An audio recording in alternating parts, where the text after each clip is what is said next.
Well, who'd have ever thought that a hairdresser would be an essential service? And I was thinking about essential services this week and thinking, man, it is good to be able to go outside into the parks again.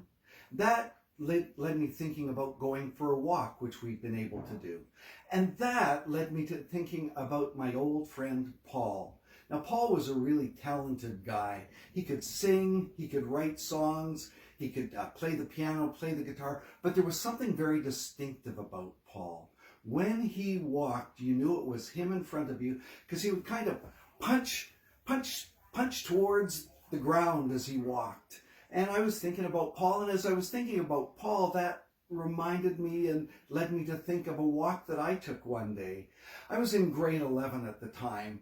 I lived in the middle of nowhere, Saskatchewan, and went to school there, grade 11, and thought I couldn't take this anymore one Friday afternoon, eating lunch, and thought I was going to go visit my friends. Of course, I didn't tell them I was going to visit, but I put on my coat. Oh yeah, it was the middle of February, in the middle of nowhere, Saskatchewan. And I put on my great coat and I went to the highway and I stuck my thumb out to hitchhike, because that was the way we managed to travel along. And I went the 5 miles down the little highway to hit a more major highway to take me to Regina, and where I kept sticking out my thumb. And eventually that evening, yes, it took me till the evening to get to the place I was going, and I was dropped off, and I started to walk.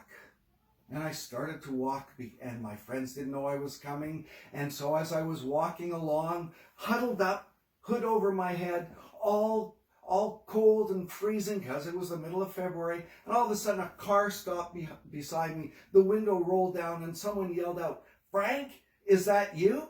And it was the friends I was going to see. They couldn't believe I was there. I said, "How did you know it was me?" They said, "Your walk. We all have a distinctive walk." And that got me thinking about the walk that we make or take as followers of Jesus. Now, if you ask some people what it means to follow Jesus, they'll give you a list of don'ts. You don't do this, and you don't do that, and you don't do something else. Or worse, you say you don't do those things, but you do them anyway, and that we're all hypocrites. But that's not what walking with Jesus is about. Walking with Jesus is a life of love and forgiveness and compassion. A walk kind of like that Samaritan, now called the Good Samaritan, did, that went out of his way to help someone and to watch over someone, even though he didn't know him, even though he made no difference in the world. We are called to be compassionate people. And in these days of isolation, in these days of solitude, it's a good time to think about how we can help other people and truly be followers of Jesus. I'm Pastor Frank, Trinity Church of the Nazarene in Ottawa, and I'll see you next week.